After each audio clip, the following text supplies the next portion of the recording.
YouTube, what is good? It is your boy Flex. And put your muscles up, because I'm back with another video.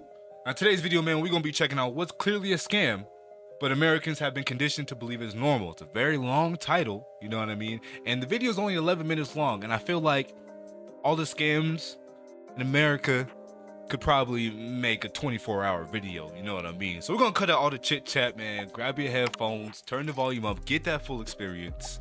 Let's get into the videos, watch it, let's go. What's something that's clearly a scam, but Americans have been conditioned to believe is normal? There's so many, but I'm gonna give you the top that really pissed me off. The first one is the fact that you can't put your parents, your grandparents, or your siblings on your health insurance. So if you have a great job with great insurance and your siblings are young or something's wrong or your parents something, you can't put them on. They'd rather you go to the government, get assistance, get Medi-Cal, Medicare, take other people's tax money instead of you paying for them out of your pocket. Yeah. The second thing is that in America, 18 is considered an adult, right?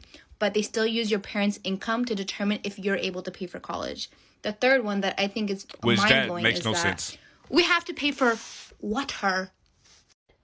What's something that's clearly water ain't free, but Americans have been conditioned unfortunately. to believe is normal? Okay, I know I look kind of gross. Sorry, I just woke up.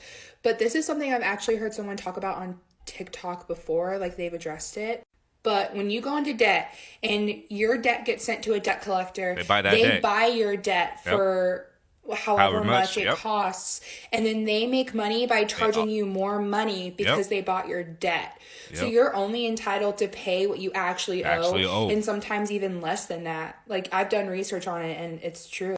It is mad true. It's mad true. Like a lot of the times, if your debt gets sent to a debt collector, you can go back to the original company that you owe money to, talk to them, you know what I mean, and pay what you technically owe or what you actually owe. You know, once they send that debt to a debt collector, you're off tops. You're going to be like, there's like a 30% interest on it. You know what I mean? Like your debt damn near almost doubles. You know what I'm saying? It's crazy. That makes sense. If you're being chased after by a debt collector, you need to ask them how much they bought your debt for and then just pay that. You do not have to pay any of the interest because that is not money that you have. You don't have to pay that because they made it up. Mm-hmm. Like, I'm being serious. Look it up. It's crazy. It is mad wild. Don't make sense. But it's true. But Americans have been conditioned to believe is normal. Not having kettles. I can't believe that the vast majority of Americans don't use kettles. They like heat up water on the stove. They microwave water. What is that about? Like, look at this that I saw on Twitter. A fucking godsend, sis. Oh my god, mine is so cute and rose gold. Got it from Target like a year ago. Plus, it shuts off once it boils, so I don't burn shit, LMAO. I get so tired of warming water on the stove like my ancestors. Tip if you hadn't thought of it already, boil the kettle for cooking as well. For example, if you're making pasta, instead of bringing the water to boil on the stove, boil it in the kettle, then pour it into the pot so you don't have to wait. Like, come on. I get that it's a British thing in culture to make tea, but surely everyone could just use a fucking kettle. Like, grow up? Well, okay, all right, grow up, you know what I mean? Like, me warming up water, you know, boiling water on the stove or using the microwave, it doesn't, like, that doesn't matter. Like, how you do it doesn't matter as long as you get it done, right? Because either way, you still gotta pour the water into the kettle, right? You still gotta fill the kettle up, right? Right? Some kettles are electric, so you can plug it in, you fill up the kettle, and then it just starts heating up on its own, right? Some kettles you have to still put it on the stove, right, to heat up. So the heating process doesn't matter, and it doesn't make you mature or less mature depending on how you do it. Like that. That's weird to me, I know. That's weird. Betta fish are a scam. Betta fish need at least 3 gallons, if not 5 to 10, of tank space, not the tiny little bowls that they sell marketed to betta fish. They're also tropical, so they need a heater, and they're carnivores, so they need to eat meat. The reason why they sell them to you in those tiny little cups and they give you those flakes with plant matter and stuff in them is because betta fish are pretty, so even when they're sick, they're still going to be pretty. And guess what? They're going to die faster. And what happens when your fish dies? You go back and you buy more. Here's an example of a minimal tank setup for a betta fish. It's 3 gallons, it's got some planks for him to hang out on, it's got a heater. That's it. They also need clean water, not water filled with their own pee and poop. So being in a tank like this, or like this, or like this, It's like being trapped in a see-through porta potty.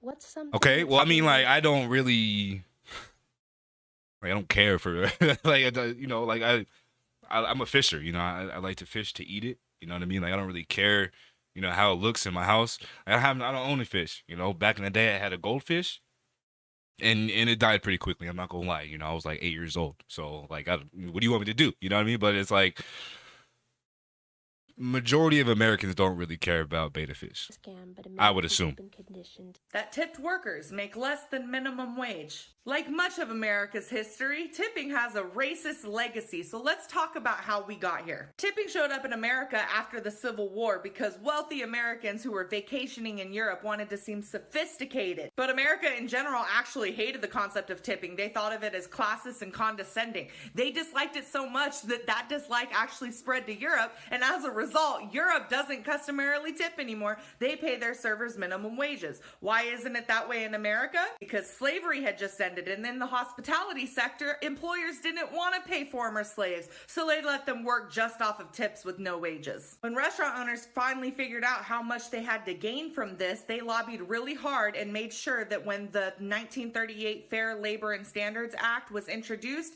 it excluded tipped workers from a minimum wage. More in part 2.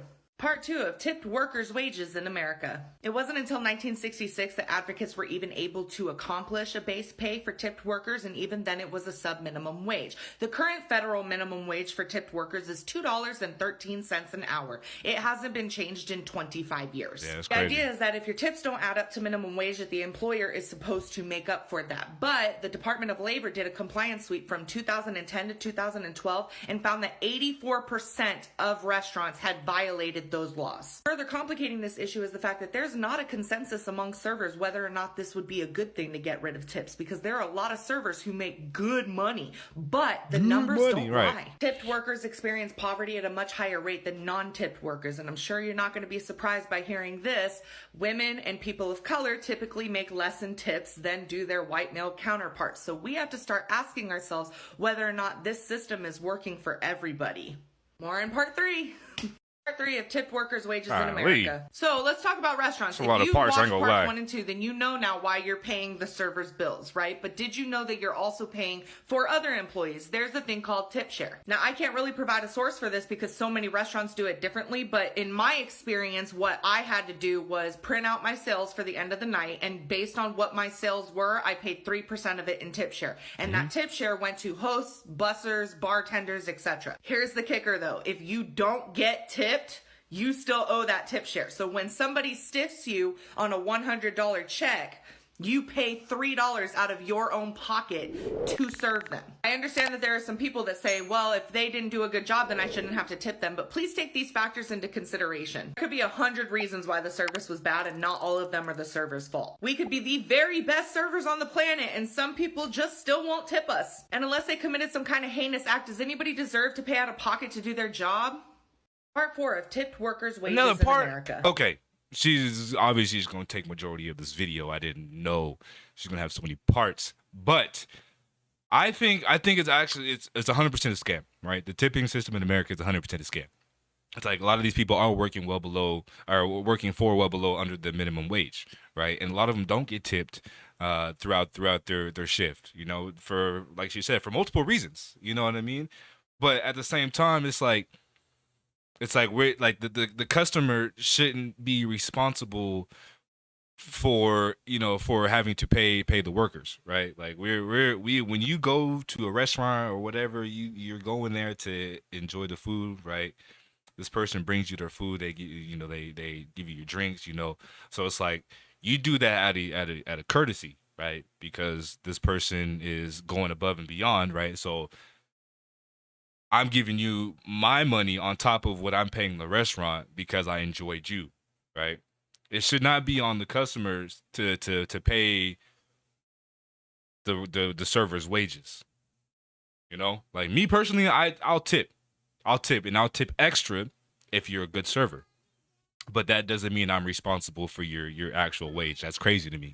If you watch parts 1 through 3, you figured out that the biggest beneficiaries of this system are the businesses themselves. Customers should not be required to pay damn near the entirety of service salaries, and servers should not be dependent on individuals who are under no obligation to tip them. And all of this in addition to the fact that serving can be an incredibly demeaning job. There's something about the title of server that brings out the worst in some people. I have cleaned up the vomit of a grown-ass woman. I have been sexually harassed. I have been cursed out over a hamburger. I have dug through trash multiple times for retainers and wedding rings. I have been reduced to tears at least a dozen times during my 8 years of serving. We're also expected to do all of that and receive that treatment with a good attitude and a smile on our face. For those who say you chose that job, if you don't like it, you should just leave. Restaurant workers make up 9% of the workforce. It's not like you can just all quit in one day. So I hope we do make those much needed changes in time. But until then, please be kind to your server and tip. What's something that's clear? I mean, like, honestly, it's kind of like just like basic human decency. I feel like if somebody's, even though they, they selected this job, you know what I mean? This is their job, it is still human decency just to show some politeness and some appreciation, to this person. It's just my opinion, though, Really a scam, but Americans have been conditioned to believe is normal. College. Yeah, I said it. 100%. Y'all not ready for that conversation, though. 100%. Okay, let me tell y'all why. Biggest For scam one, in America college right does there. not teach you how to make money. College teaches you how to get a job. You pay thousands of dollars every year, and what do they give you in return? A piece of paper. Yeah. A piece of paper pretty much stating that you know the bare minimum to enter this field and get a job. Here's the funny part. A job isn't even guaranteed. You'd be surprised on how many people graduate college and don't even get a job get in in the the field that majored they in. graduated And it's in, crazy bro. It's to me, crazy. right? Because people will literally not invest in themselves. They won't put in like $500 to learn how to make 6 figures plus. I mean, who wouldn't do that? But we'll pay $60K a year, maybe more, for college. That doesn't even guarantee you money. And not only is it $60K, but it's along with interest. You gotta pay Let me that tell back y'all most of the time, something. man. I'm 19 and I have never stepped foot in college. And my bag is long. Come with me on this Twitter thread. I mean, my bag ain't long. I don't got a long bag, and if you don't know what that means, he got a lot of money, or he's sitting pretty, But definitely, college is 100% a scam. A lot of places outside the U.S., healthcare and education is free. You know what I mean? Like, and why are we charging people just to become smarter? You know what I mean? Like, that's something that never made sense to me, and at the same time it does make sense, because like, why would you want to educate the people that's supposed to be below you? Because education is power. When you start educating people, you're giving people power. You know what I'm saying? So it's like, if you want some type of power, you're gonna have to pay some money for that power, at least in America. What's something that's clearly a scam, but Americans have been conditioned to believe is normal? Filing taxes. Other countries just send you a bill.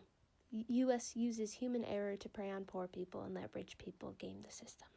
Advertising for prescription drugs, rarely taking vacations, supersized portions, flying flags everywhere, going into debt over the cost of college, bankruptcy due to healthcare costs, credit scores, filing your own taxes, cops in schools, militarized police, guns in general, no maternity, paternity leave, and PB&Js. Strapping Whoa, 17-year-old kids PB&Js. with no credit, 50 Chill. to 100K in loans to pay for degrees in which doesn't guarantee a job or career. Yeah. Insurance deductibles. It's basically saying you paid monthly for this product you may not ever need, but if you ever actually do need it, you're going to have to pay more just because. Mm-hmm.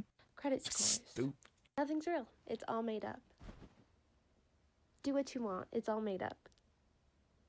What's something that's clearly a scam, but Americans... Like, honestly, I don't know why they just didn't do that in the first place. It kind of just covers like almost everything in this video, but Companies whatever. are the There would biggest be no video. scam in America. They are so prevalent right now, and yet there has been no use for them whatsoever. And most people don't even understand why they need one in the first place. See, most people think this is what's happening when you connect to a VPN. You're blocking your traffic from your ISP before you go to the website. What actually happens is this. You're delegating your trust to your VPN instead of your ISP. All that happens when you're using a VPN is that you're hiding your IP address and it encrypts its traffic within its tunnels. The second one, completely worthless. Literally everything is encrypted in traffic right now with HTTPS. Your Wi-Fi signal is encrypted too. There's nothing that a VPN adds. And also, if you are doing any illegal shit on a VPN, take that device and chuck it as far as you can down the Hudson right now. All of them will hand over your information to the government without questions asked. You need to educate yourself immediately right now if you want to swipe with that shit. Okay, 100%. Like, it almost kind of sounded like he was speaking foreign language to me. You know what I mean? I know what a VPN is. I don't know what the acronym, visual preference number. I don't know what that meant. I don't know what VPN is. You know what I mean? But I know, VPN, people use it to, like you said, hide their stuff. But yeah, I'm not very educated on that subject. But I feel like, listening to that guy, I probably should do some research, What's the most inappropriate thing a therapist has ever said to you? It's more of what she did than what she said. This lady forces me to come out to my transphobic father as trans in front of her, leading to my father calling me gross and he say that he'd rather me be a lesbian than trans. And then here I am fucking having a mental breakdown while my therapist is forcing me to talk to my father about things I don't want to talk to him about.